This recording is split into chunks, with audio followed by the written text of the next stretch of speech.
What you are about to hear may cause you to switch places with the person who is your exact opposite for a period of 30 seconds. We apologize for any discomfort this may cause.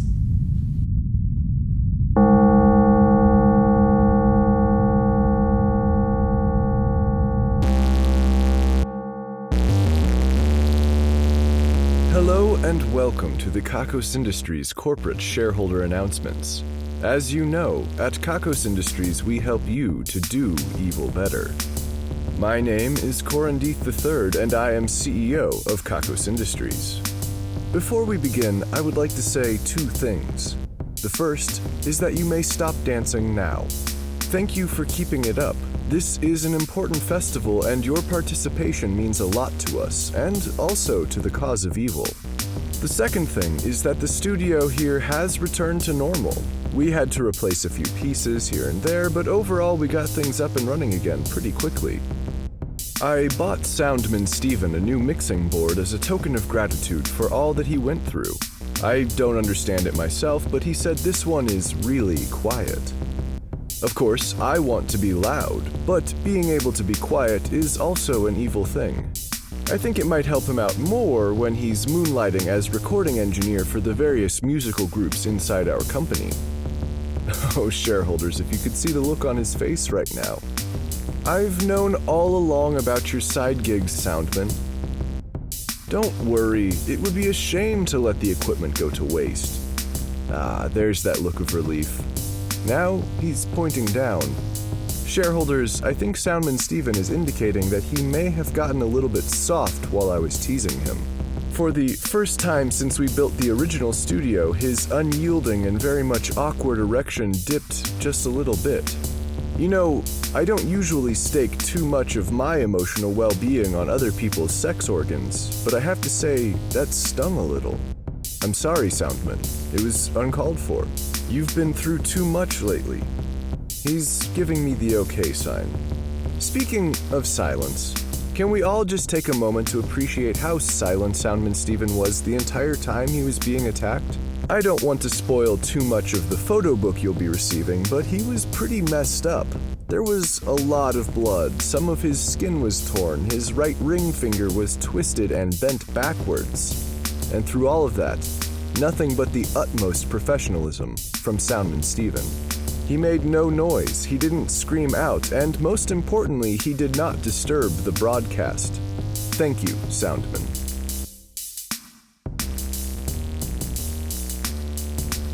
Speaking again of silence, this broadcast is coming to you from silence. No, I'm sorry, that's silos. The sound is coming to you from silos. The Division of Ballistic Mystics has developed a way to fire the sounds at you. I am told that they have some really large speakers that compress air and then allow it to expand when it reaches its target in the form of the words I'm saying. From what I'm reading here, nothing solid is actually fired at your homes, but they placed an asterisk at the end of that statement, and at the bottom of the spec sheet it says, everybody makes mistakes. So, nothing solid should be fired at your home. I do apologize if something solid is fired at your home during this process. Such a mistake would create evil in the short term, but in the long term we would be missing out on everything you can contribute to us as a shareholder in the evil we produce here. We wouldn't want to risk killing you off, nor would we want to risk making you too jaded about evil. You know what they say, when you become jaded about evil, you turn to something else. And that other thing we don't like so much. I should caution anyone listening who is not a shareholder that this broadcast is not for you. At this moment, you have two options. The first is to be incinerated by one of the solid objects we have fired at you. The second is to become a shareholder as quickly as possible. The best way to do this is by just thinking the most evil things you possibly can right now. Remember, you have to enjoy thinking about them. Dig deep. Get really nasty in that head of yours. Just a little bit longer now. It's got to get worse. More evil, more evil, more evil. That's it. You're almost a shareholder. Keep thinking it. Keep thinking it. And time's up. Some of you succeeded, I am sure. Others were a dismal failure. Others still were probably courted by one of our competitors before we could get to you. In that case, you really backed the wrong horse. You went evil, but you still got blowed up. That'll teach you to support Marty's Evil Emporium and sometimes Titty Bar. No one who really knows evil can respect those guys.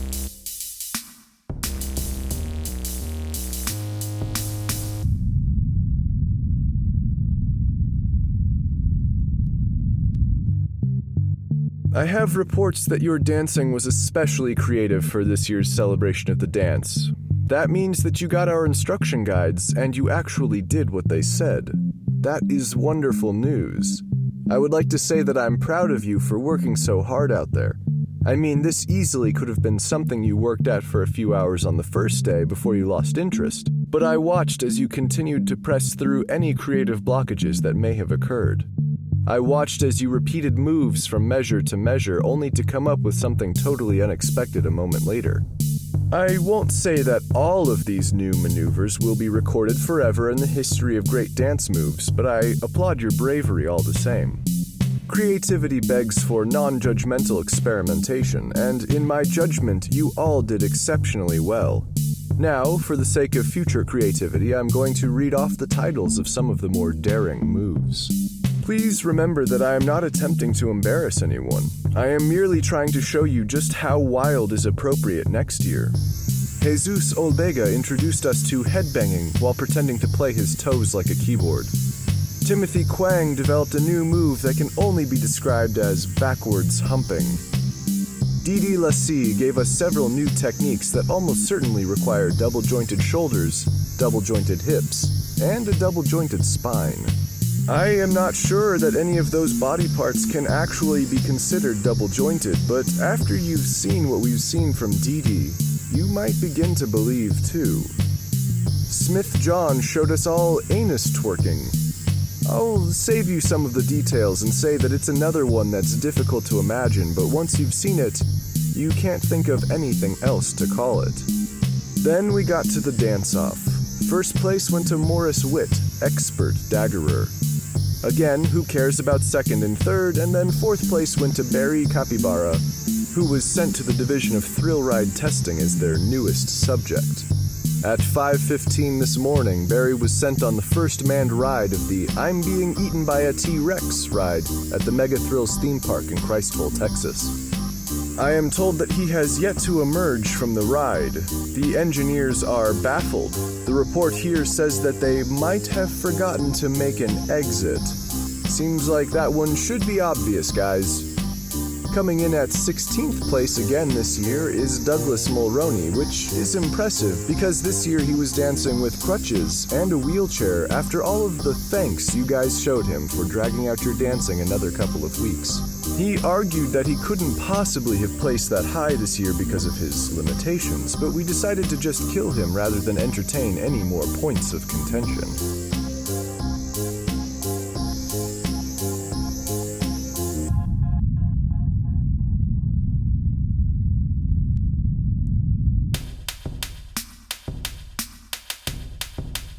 We cannot contractually cancel the Festival of Fertility, even though the new book of rules says no other festivals at this time. While introducing a new festival I will mention later, we are still obligated to allow our sexually frustrated female shareholders to come down to the main branch here to get some baby juice from our stable of human stallions. A few months ago, we got news of all of the births that resulted from last year's festival. We had a lot of fun giving you weird letter combos to try to fit into those names. I mean, the babies were conceived on our property. In addition to all the healthy and happy babies that were born, there were reports of one or two with tails, and one with a stare that could pierce your heart. We'll be keeping an extra eye on those babies, especially the one with the extra eye.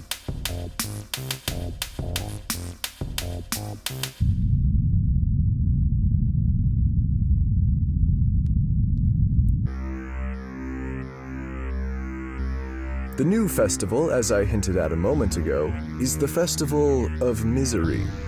The reason they don't want any other festivals going on at the same time is because it would defeat the point. The description says that this festival is both a celebration of misery as a concept and also a celebration of our own misery. We are miserable, aren't we, if we really think about it, if we let those dark parts of us leak to the surface? There's not a single one of us out there that isn't in some way unsettled by the grandest joke of all, that we will all one day die, and at the end of our lives, we will not have discovered any real meaning to our existence. Sure, we can dress up the day-to-day with activities and friendships and family and sexual gratification, but one way or another, there is a void that will never be filled.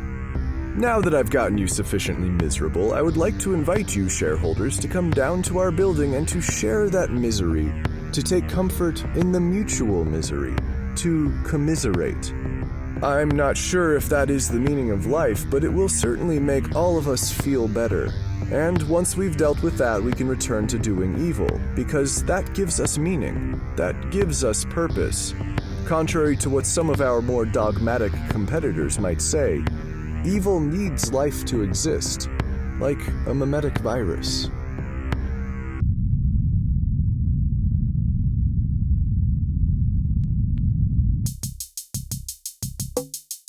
Speaking of misery, I feel inclined to update you once again on my progress with these treatments for my excess of evil. It would seem that I have a rarer metabolism than most, and I have been unable to use any of these medications with success. There are, however, certain meditational techniques that some have used with some success. I will undertake this task, shareholders, for you. I will become whatever is necessary to do this job as best I can. I will harness my evil. I will focus my evil. I will use this evil for the benefit of us all. And for now, I will do that without the help of science.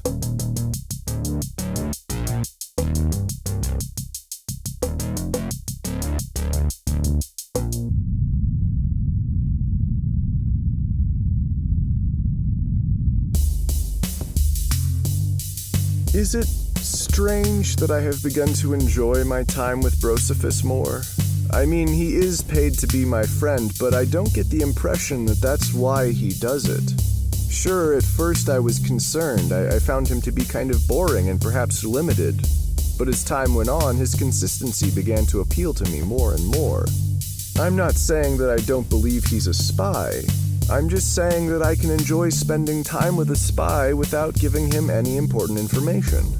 I've also planted a few specific lies, so I'll be able to trace them back to him if they ever emerge. I think what I've begun to enjoy is his simplicity.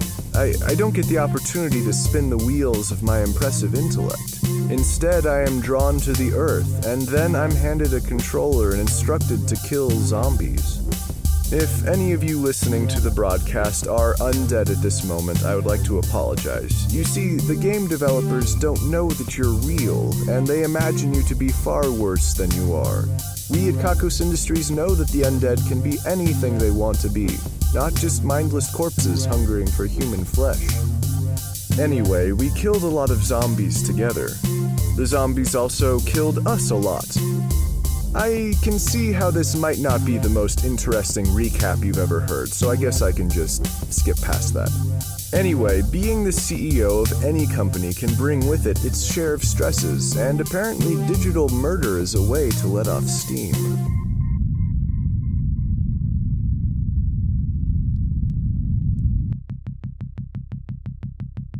I am told that Belladonna is still missing. I still occasionally find Grace Rule walking around the halls of our building late at night with a flashlight.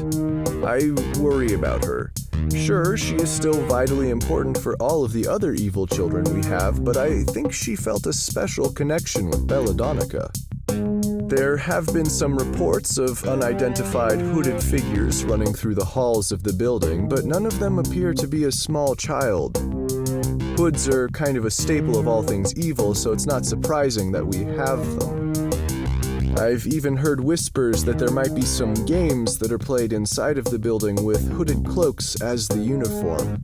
That is likely one of the many things they keep hidden from me, so I am less inclined to destroy it in a fit of rage. I'm not really that prone to rage, but I can see why they would be afraid. That being said, I like games. I'm fun. What's up? Did you forget about Denny, shareholders? Whether you find the knowledge that there is a brain in a computer deeply unsettling or oddly cathartic, this is your reminder. That's all.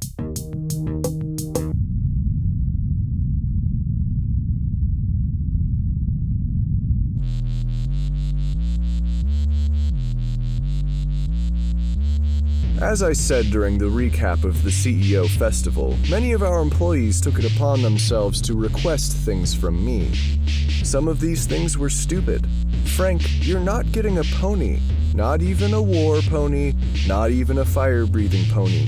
It's not that we can't make one, we just don't think you're the right person to take care of it. We've seen your porn folder. But some of you did make some other requests which I felt might need to be addressed. Paul Tubb will now have to wear pants again. Apparently he won a bet a long time ago with one of the higher-ups, and what he won was the right to never wear pants at work.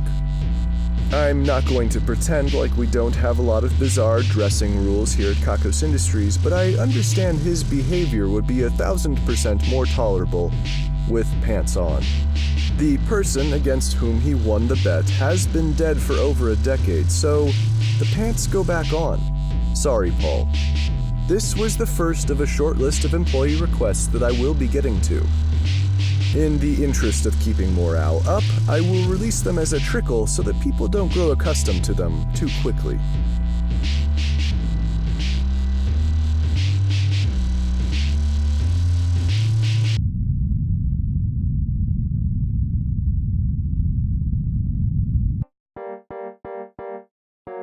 I am told that the Division of Sexual Experimentation has started a new task.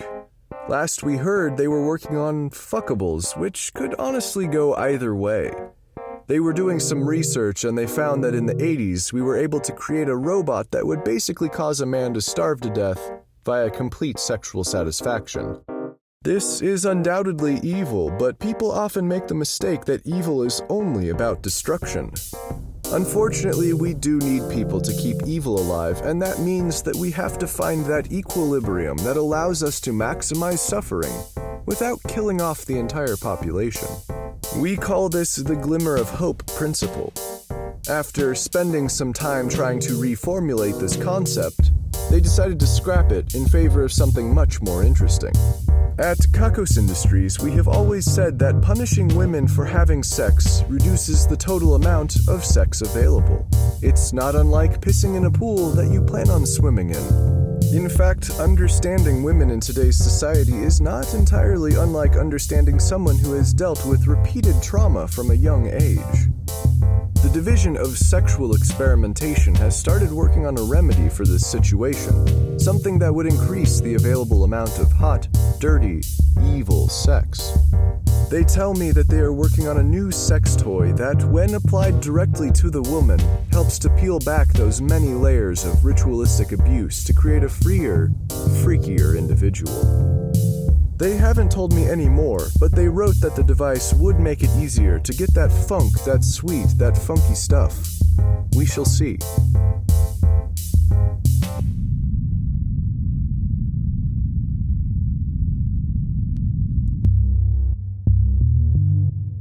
Algernon Powell has won this week's Ruin a Life drawing. As a result, the life of his nemesis will be ruined. Algernon has selected Guy Pink as that nemesis. We spun the Wheel of Misery in the usual fashion, which is to say, counterclockwise, and it took its time arriving at a decision. I would like to make it clear for any of you who may have fallen victim to the Wheel of Misery that the amount of time it takes to decide is not based on how much it cares.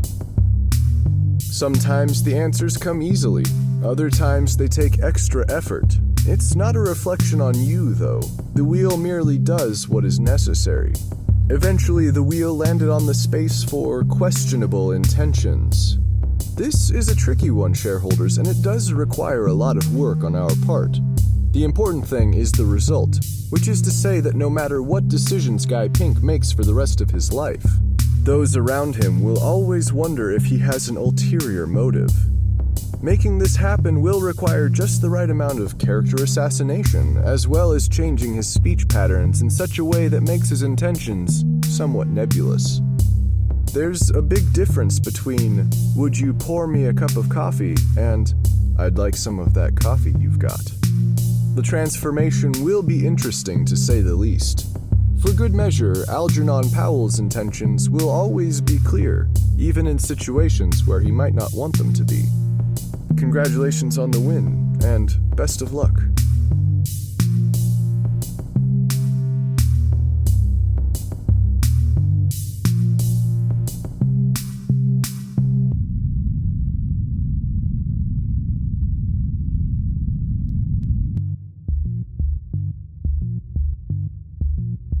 They say that in the land of the blind, the one-eyed man is king. Well, they also say that in the land of the evil, the person with the bitchinest set of horns shall rule supreme. This is things we're taking credit for now. This week we're taking credit for the fear of heights, the fear of spiders, and the fear of disappointing your child self. If you happen to disagree with anything we've taken credit for now, then you are about to be seriously disappointed. I can't say any more at this time.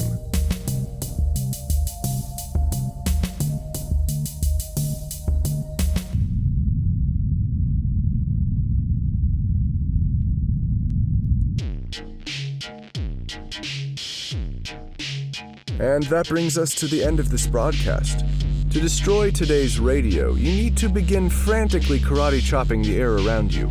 That's right, start chopping. You can do it. Cut that air to pieces.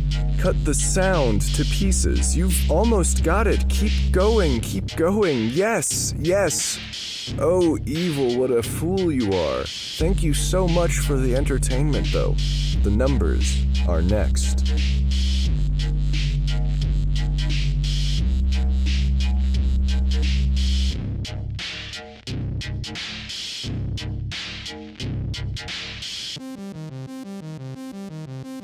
$800,000, 1,200,000, 400,000, 200,000, 1,300,000, 1,000, 1 divided by 100,000, 4.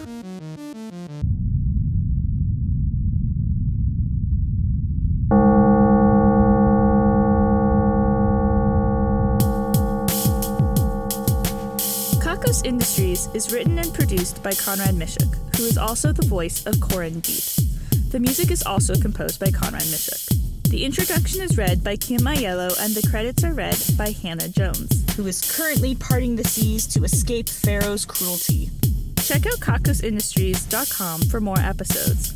There's also transcriptions if you'd rather read the Kakos Industries announcements. That's KAKOSINDUSTRIES.com. Please check out store.kakosindustries.com for merchandise and special offers.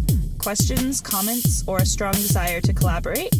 Drop us a line at inquiries@kakosindustries.com. If you like Kakos Industries, be sure to rate and review us on your favorite podcasting service. And connect with us on Facebook, facebook.com/Kakos Industries, Tumblr, kakosindustries.tumblr.com, and Twitter @Kakos Industries. If you're feeling down after this broadcast, have you considered writing your friend a letter?